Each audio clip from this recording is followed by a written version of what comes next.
Eto na mga boss, kakapasok lang na balita. Grabe si VP Sara, booking na, nabunyag ng tinatagong lihim. Inilabas ng matibay na ebidensya, binasahan na ng impeachment. Base sa impormasyong kumakalat ngayon sa social media, mismong si Attorney Congresswoman Jinky Luistro nang nagpakita kung bakit takot na takot at ayaw pumunta sa impeachment ni Vice President VP Sara. Malalaman daw kasi dito ang totoo kung saan talaga dinala ni Duterte ang nawawala sa DepEd na pera. Makakaharap niya na din kasi lahat dito ang testigo. Pare-pareho sila ng sinasabi, isa-isa na silang naglulutangan. Kaya eto, sabay-sabay nating panoorin kung paano si Vice President Sara Duterte, grabe, booking na, nabunyag na ang tinatagong lihim, inilabas na ang ebidensya, binasahan na ng impeachment. Pero bago tayo magpatuloy, baka pwedeng i-click nyo muna ang like, share, comment, subscribe at i-hit nyo na rin ang notification bell kung gusto nyo ng mga ganitong klase ng video para laging updated kayo sa mga susunod pa nating ibabalita. Kaya tara, panoorin na natin to.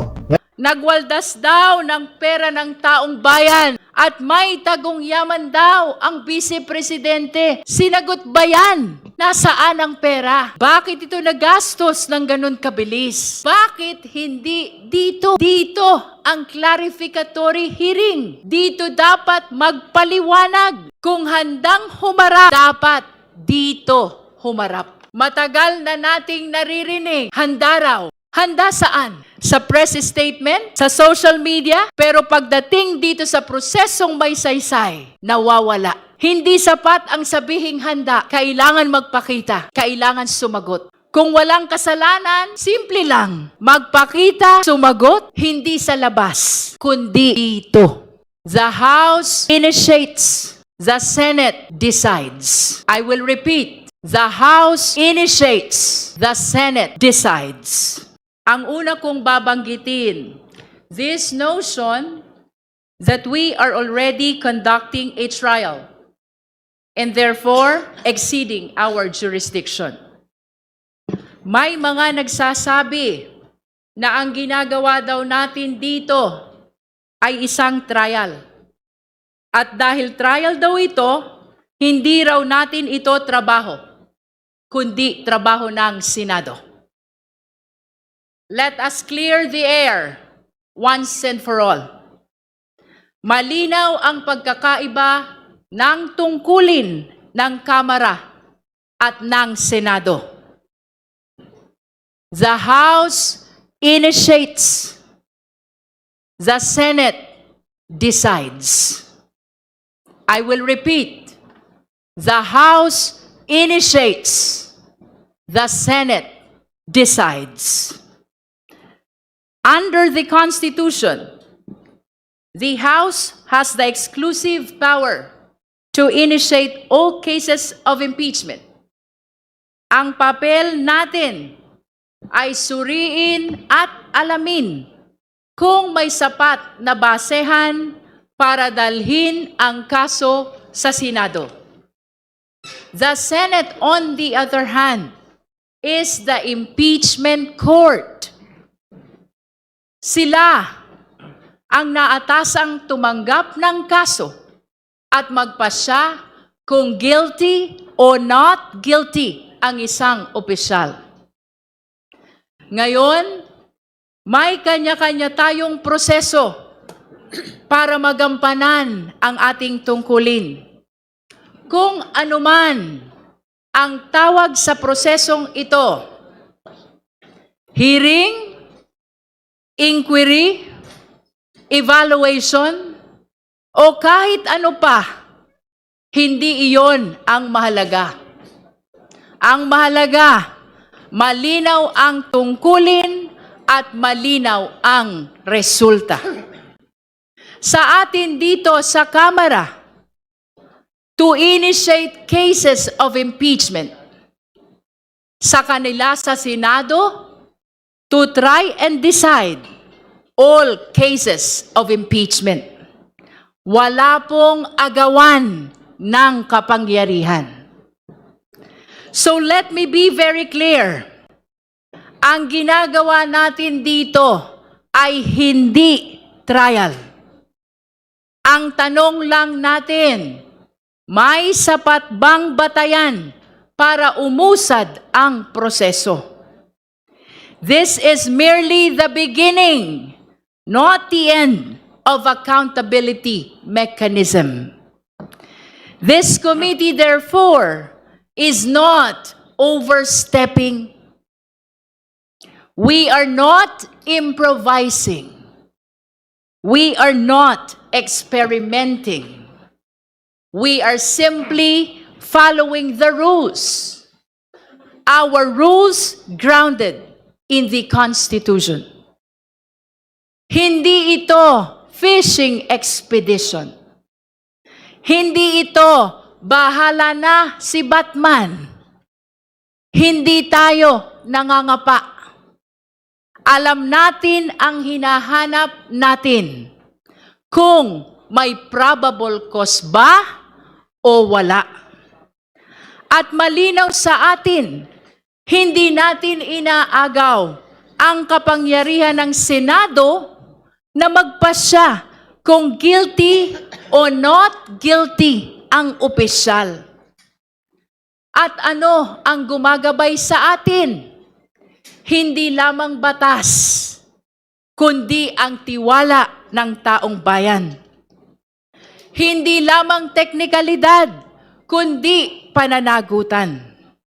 Esteemed colleagues, beloved countrymen, kung puro legal na usapin lamang ito, sa Korte Suprema sana ibinigay ang kapangyarihang ito. Esteemed colleagues, beloved countrymen, kung teknikalidad ang importante, sa husgado sana ibinigay ang kapangyarihang ito. Pero hindi. Ibinigay ito sa Kamara. Ibinigay ito sa atin dahil tayo ang kinatawan ng sambayanang Pilipino. As I said earlier, we have the exclusive power to impeach. At ang ibig sabihin ng exclusive ay malinaw. Sa Kamara, nagsisimula ang impeachment process. Sa atin ang unang galaw. Sa atin ang direksyon. At gaya ng sabi ng mga kabataan, hawak natin ang beat. Hawak natin ang beat. At sa kapangyarihang ito, pananagutan sa taong bayan ang dapat manaig. No other consideration must prevail except what is best for the country. Second, ito yung pangalawa na kailangan kong banggitin. There is this claim that the country has so many other problems and that this is a distraction. Tama naman. Marami tayong kinakaharap. Sobra. Mahal na gasolina at bilihin. Mababang sahod. Kakulangan sa serbisyo. At ang tila, walang katapusang korupsyon. But let me ask, does the existence of many problems mean we should ignore one specific problem? The committee can perform its duty while government continues to function. Multitasking ang ating gobyerno. At higit sa lahat, sa pagkakaroon ng problema, hindi dahilan para umiwas. Hindi dahilan para hindi sumagot. Mas makabubuti pa nga na harapin na ito ngayon kaysa patagalin pa. Kung may sagot, ilabas na. Kung may paliwanag, ibigay na. Tandaan natin, may mga akusasyon dito na hindi naman bago. Last year pa ito. Ngunit ano ang ginawa ng Vice Presidente? Umiwas. Nagtago sa mga teknikalidad. Ang sabi nga, not just once, but twice. If we repeat this cycle, iwas, teknikalidad, sino ang makapagsasabi na hindi na naman tayo babalik dito sa susunod na taon? Kaya ngayon, sagutin na, linawin na, tapusin na. At kapag nasagot, lahat tayo ay malilinawan. Because hearings like this work both ways. We can proceed, but remember, we can also dismiss. After we go through this process, and after we review the evidence, we will be asking ourselves, may probable cause ba o wala? Pwede nating ituloy, pero pwede rin nating ibasura. Kaya kung may katotohanang magpapawalang sala, mas lalong dapat itong marinig. Marami tayong problema. Totoo yan. Kaya kailangan itong harapin para umusad, para mabawasan, para matapos. Dahil ang problemang iniiwasan at tinatalikuran, lalong lumalaki. Para sugat na ayaw linisin, habang pinapatagal, lalong lumalala. Third, at ito yung panghuli na kailangan kong banggitin. We recognize that there are petitions now pending before the Honorable Supreme Court intended to stop these proceedings. Yes, there are petitions in the Honorable Supreme Court. One, filed by a group led by the lawyer of Pastor Kibuloy. Ang nagsasabing siya raw ang appointed son of God. Kung kaya nitong pigilan ang lindol, kaya rin ba nitong pigilan ang mandato ng konstitusyon? The second one, filed by the Vice President herself, as usual, represented by several lawyers, lampas 10 abogado. And the third one, filed by several individuals, mostly lawyers. Ang dami-dami namang abogado questioning the very core of our rules. And just yesterday, we received the fourth one. It was filed by Carpio and lawyers with the Regional Trial Court of Quezon City. Esteemed colleagues, beloved countrymen, total of 4 petitions na ang layon ay patigilin ang pagdinig na ito.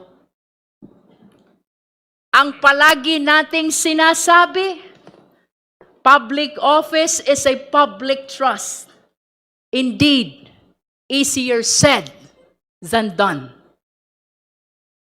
Ngunit, sa pagkahaba-haba ng mga ito, ng 4 na petitions na ito, let me tell you, wala ni isa na sumagot sa mga importanteng akusasyon laban sa Vice Presidente.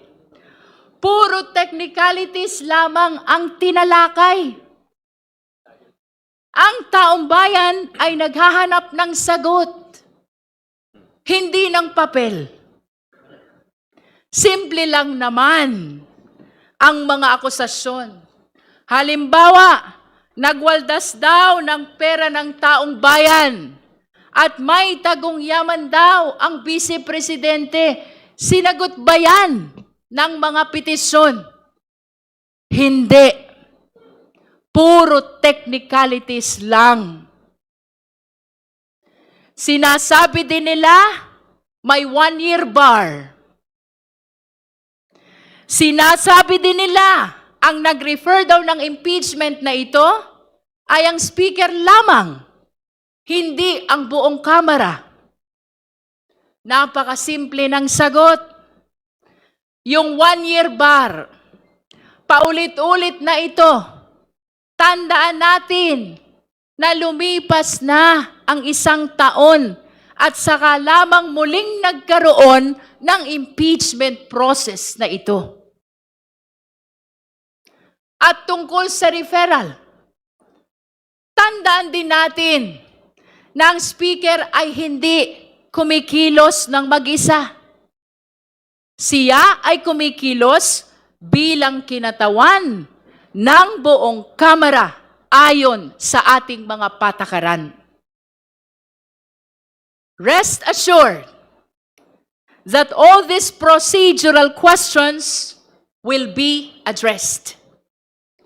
Pero aminin natin, ang mga usaping ito ay sadyang technical at baka hindi masyadong maintindihan ng karaniwang mamamayan. At marahil, iyon ang layunin nila. Lunurin ang katotohanan sa ingay ng teknikalidad. Habang nagdedebate ang mga abogado sa kagalang-galang na Korte Suprema, ang taong bayan ay patuloy na nagtatanong, nasaan ang pera? Bakit ito nagastos ng ganun kabilis? May pananagutan ba talaga ang Vice Presidente? We will answer the lawyers in the Supreme Court, but we will answer the Filipino people here.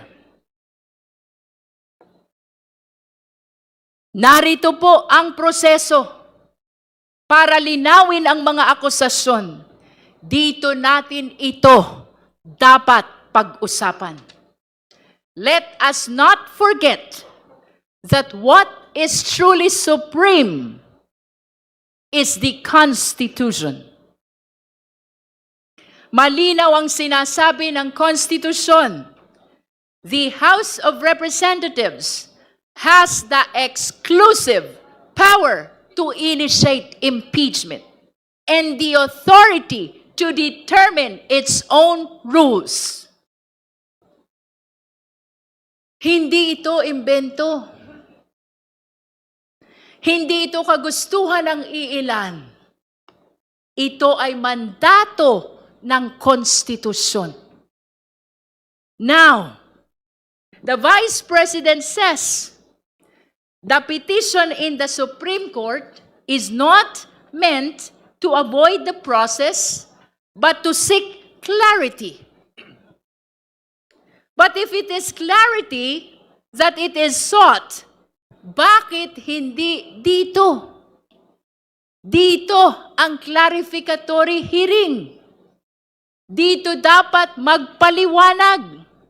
Kung handang humarap, dapat dito humarap.